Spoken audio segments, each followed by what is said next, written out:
고등학생 아들이 동급생들로부터 스파링을 가장한 폭행을 당해서 의식불명 상태라며 가해자를 엄벌해달라는 청와대 국민청원이 올라왔습니다. 하루 만에 9만 명이 넘게 동의했는데 피해 부모는 학교 폭력이 사라질 수 있도록 도와달라고 호소했습니다. 전현남 기자의 보도입니다. 청와대 국민청원의 글쓴이는 인천에 고등학생 아들을 둔 어머니라고 자신을 밝혔습니다. 피해 학생 어머니는 지난달 28일 인천시 중구 한 아파트의 체육시설에서 자신의 아들 A군이 동급생 2명으로부터 폭행을 당했다고 밝혔습니다. 이 때문에 A군이 보름째 의식 없이 중환자실에 누워 있다는 겁니다. 경찰 조사 결과 가해 학생들은 휴관 중인 아파트 태권도장에 비밀번호를 입력하고 들어가 A군에게 머리 보호대를 착용시킨 뒤 번갈아가며 폭행한 것으로 파악됐습니다. 또 A군이 기절하자 바닥에 물을 뿌린 뒤 끌고 다닌 것으로 조사됐는데 가해 학생들은 경찰 조사에서 스파링 하다가 발생한 사고라며 폭행 혐의를 부인하는 것으로 전해졌습니다.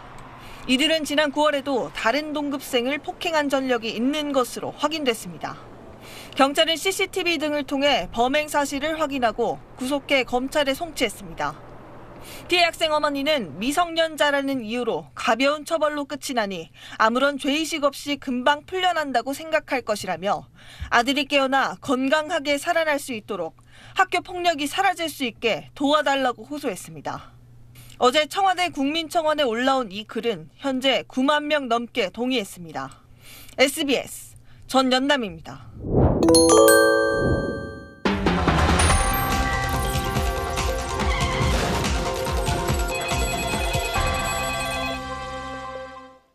중학생 여러 명이 초등학생을 집단 폭행해 징계 조치가 내려졌습니다. 징계 통보서는 피해 학생에게도 전달됐는데 이 서류를 받고서 피해자 가족은 또 한 번 상처받았다고 합니다.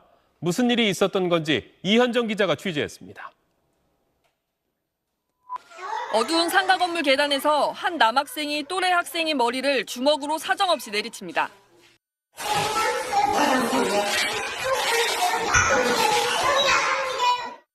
지켜보던 일행은 영상을 찍으며 웃기까지 합니다. 내 얼굴을 봤어.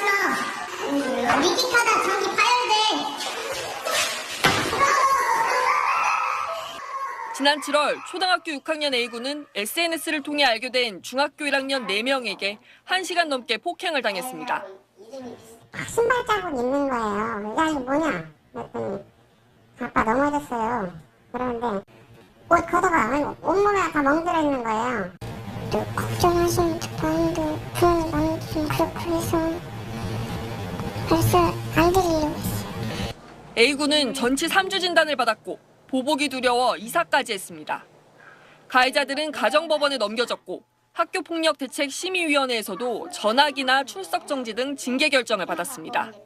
그런데 교육지원청에서 보내온 징계 결정 통보서에는 피해자란에 A군이 아닌 전혀 상관없는 엉뚱한 이름이 적혀 있었습니다. A군 부모가 교육지원청에 항의하자 통보서를 수정해 보냈는데 이번엔 가해자 이름과 피해자 이름이 뒤바뀌어 적혀 있었습니다. 항의를 했더니 가해자하고 이름이 비슷해서 잘못 썼다고 미안하다고 그러더라고요. 그게 문건이 3번 온 거예요, 저한테. 너무 괘씸하기도 하고. 어린 아들은 마음의 상처가 더 심해졌고 징계 과정을 믿지 못하게 된 부모는 징계 결정의 불복 절차를 밟기로 했습니다. 그 사람들 신뢰성이 안 가고요. 제대로 안 한 것 같기도 하고 그런 불신감이 생겨서. 교육지원청 측은 업무가 많아 행정착오가 있었다며 실수가 되풀이되지 않도록 인력 등을 확충하겠다고 밝혔습니다. SBS 이현정입니다. 지난해 한국 최대 핸드볼 선수가 후배들에게 가혹행위를 한 혐의로 1심에서 유죄를 선고받고 학교에서도 제적 처분을 받았습니다. 그런데 법원이 그 제적 처분을 취소하라고 판결한 사실이 저희 취재 결과 확인됐습니다. 안희재 기자입니다. 힘겹게 물구나무를 선 남성. 한국 최대 1학년 A씨를 괴롭히며 선배들이 찍었다는 영상입니다. 이런 가혹행위는 지난해 6월 합숙훈련장에서 선을 넘었습니다. 술에 취한 3학년 B씨가 이유 없이 후배들을 때리고 뜨거운 라면 냄비를 던지는가 하면 흉기까지 휘두르며 위협했던 겁니다. 고 최숙현 선수 사건으로 체육계 폭행 관행이 도마에 오르던 시기 소식을 접한 한 체대는 한 달 만에 부랴부랴 B씨를 제적 처분했습니다. 그로부터 1년여가 지난 지난달엔 B씨가 형사재판 1심에서 유죄를 선고받아 학교 폭력에 따른 제적 처분도 그대로 유지될 걸로 예상됐습니다. 그러나 B씨가 제적 처분이 부당하다며 낸 행정소송에선 뜻밖의 결과가 나왔습니다. 서울행정법원이 학교의 징계 처리 과정이 잘못됐다며 B씨의 청구를 받아들인 겁니다. 재판부는 제적 처분 전 B씨에게 사전 통지도 징계 관련 의견을 낼 기회도 없었다며 행정절차법상 하자가 인정된다고 판단했습니다. 행정소송 제기 직후엔 집행정지 신청도 받아들여져 이후 B씨는 학교 생활도 계속했습니다. 반면 이 사건으로 핸드볼을 포기한 피해자 A씨는 소송 결과를 받아들일 수 없다며 분노했습니다. 죽여버리겠다고. 깜빵 가는 거 하나도 안 무섭다고. 꿈에서도 맨날 나오고. 너무 어처구니가 없었죠. 한 체대 측은 항소를 검토하겠다는 입장입니다. 그 당시에는 저희가 이렇게 저희 내부의 절차대로 그냥 밟았다고 생각하는 거지. 그때 뭐 절차법에 준해야 된다고 감히 누가 생각하는 사람이. B씨 측은 일부 책임을 인정한다면서도 A씨 부친에게서 보복성 폭행을 당했다며 자신들도 피해자라고 주장했습니다. SBS 안희재입니다.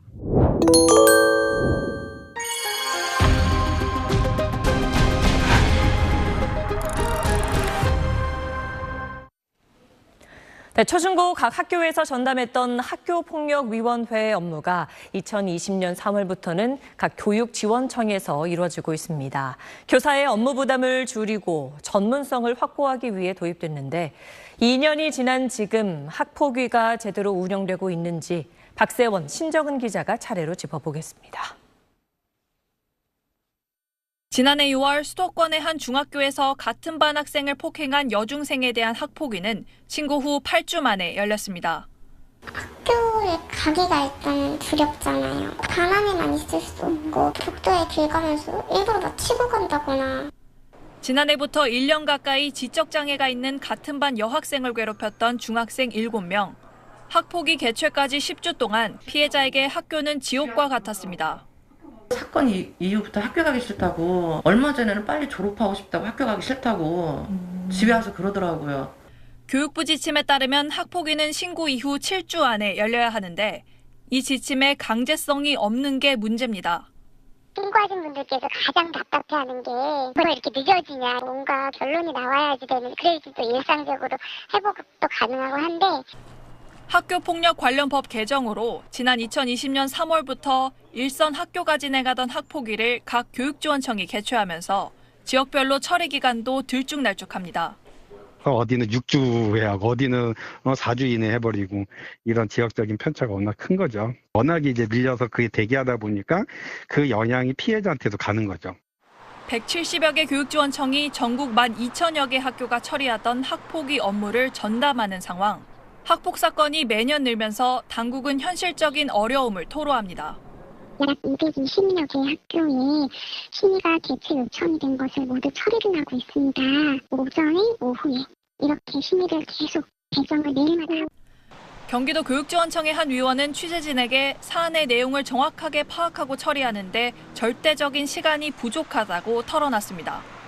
심의위원회는 불과 3시간이잖아요. 그러니까 1시간 동안 가해자든 피해자든 이 사람들의 의견을 다 읽어낸다는 건 제가 부족하다는 얘기죠. 학폭 사건의 기본 조사를 진행하는 일선 학교에선 기피 업무가 되면서 부실 조사 우려까지 제기되고 있습니다. 기피 업무다 보니까 이거를 기간제 선생님들이 중고등학교는 반 이상을 하시니까 기간제 선생님들은 너 채용해 줄 테니까 이 학폭 업무 하라. 학폭위를 어떻게 운영하는 게 피해 학생의 치유와 회복에 도움이 되는지 교육당국과 학교뿐 아니라 전 사회적인 관심과 노력이 필요해 보입니다. 이런 문제의식을 바탕으로 경남교육청은 재작년부터 학폭 관계회복 지원단을 운영하고 있습니다. 피해 신고가 접수되면 학폭위 진행과는 별도로 관계회복을 희망하는 피해자와 가해자가 각각 상담을 받은 뒤 함께 약속 이행문을 만듭니다. 저희는 이 갈등 관계에 대해서 본인들이 어떻게 풀어나갈 수 있는지에 대한 것들을 가르쳐주는. 길게는 2달 가까이 걸리는 학폭위 처리 기간 동안 아이들의 관계 회복을 시도하는 겁니다. 서로 막 껴안고 울고 막 이러면서 거의 12시까지 갔었어요. 그래도 학교 생활이 그전보다 훨씬 더 편안해졌다. 그 과정에서 가해 학생이 스스로 뉘우치기도 하고 우리가 예상치 못한 어떤 지점에서 바로 화해가 되거나 담임 선생님이 시켜서가 아니라 정말 그는 미안하다라는 표현이 절로 나오는 모습을 좀 많이 봤어요. 무엇보다 피해자의 빠른 회복에 도움이 될 수 있다고 전문가들은 강조합니다. 초기에 전문가들이 갈등을 조정하고 전문적 프로그램을 돌리지 않으면 학폭 피해는 온전하게 극복되지 않는다는. 외부 교육 전문기관을 적극적으로 활용하는 방안도 필요해 보입니다. 학폭 예방법에 따르면 전국 교육지원청이 교육 전문기관을 피해 학생 전담 지원 기관으로 지정할 수 있는데 현재 일부 지역만 운영하고 있습니다.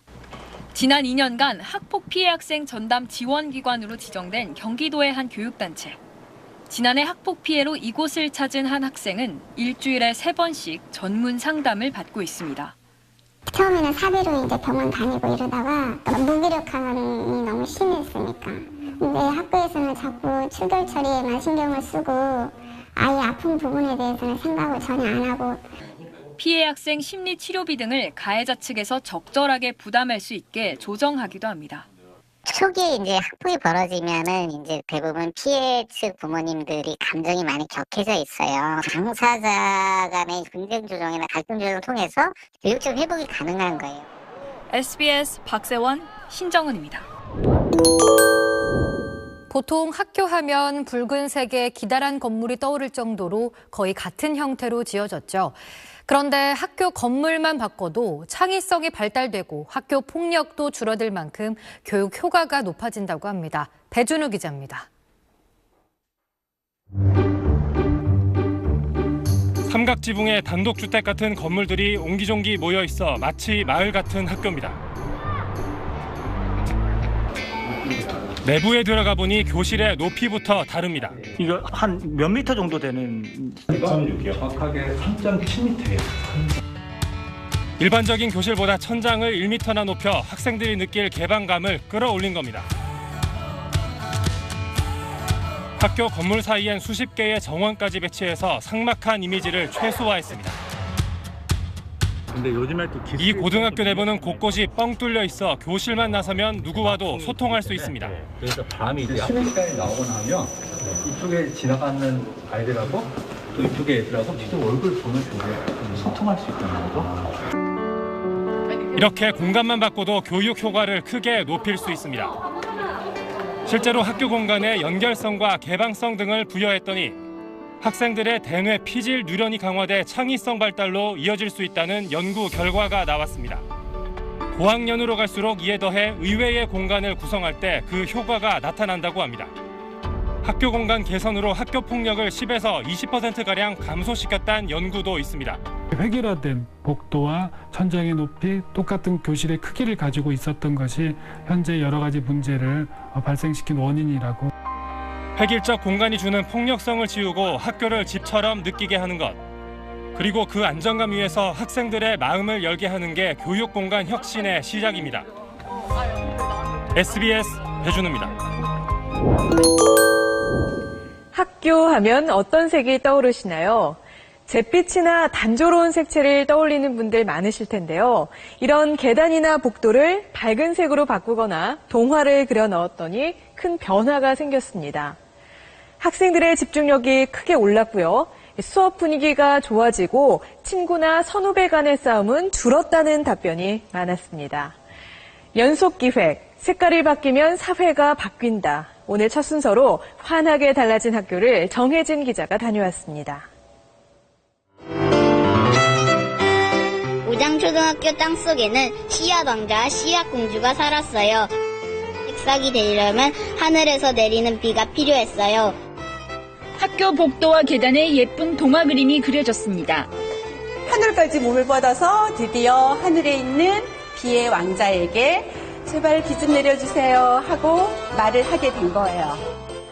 옛날 기우제를 지냈던 학교 근처 우장산과 새싹, 햇살은 학생들 그림에서 따온 이미지입니다. 학교가 회색이었는데 갑자기 그림이 생기니까 학교 오는 길도 좋아지고 기대되고 그래요. 잿빛이었던 학교는 환하고 생기 있게 탈바꿈했습니다. 뇌파를 측정해 학생들의 변화를 살펴봤습니다. 색과 디자인을 바꾼 곳에서 학생들의 주의력은 40%, 집중력도 27% 높아졌습니다. 학교의 특징에 맞는 디자인이 도입됐을 경우에 정서적으로 더 안정이 되는 걸 볼 수 있고요. 집중력도 훨씬 더 향상된다라는. 과목마다 교실을 옮겨가며 수업하는 이 중학교는 과목 특성에 맞게 교실을 꾸몄습니다. 예체능 교실엔 감각적인 붉은색, 인문사회 과목 교실엔 차분한 녹색, 자연과학 교실엔 창의력을 자극하는 파란색을 입혔습니다. 집중력이 높아지고 공격적인 성향이나 싸움이 줄어드는 효과도 나타났습니다. 학생들은 하루에 3분의 1을 학교에서 보냅니다. 학교의 색깔은 학생들의 행동이나 정서에 큰 영향을 미칠 수 있습니다. SBS 정혜진입니다.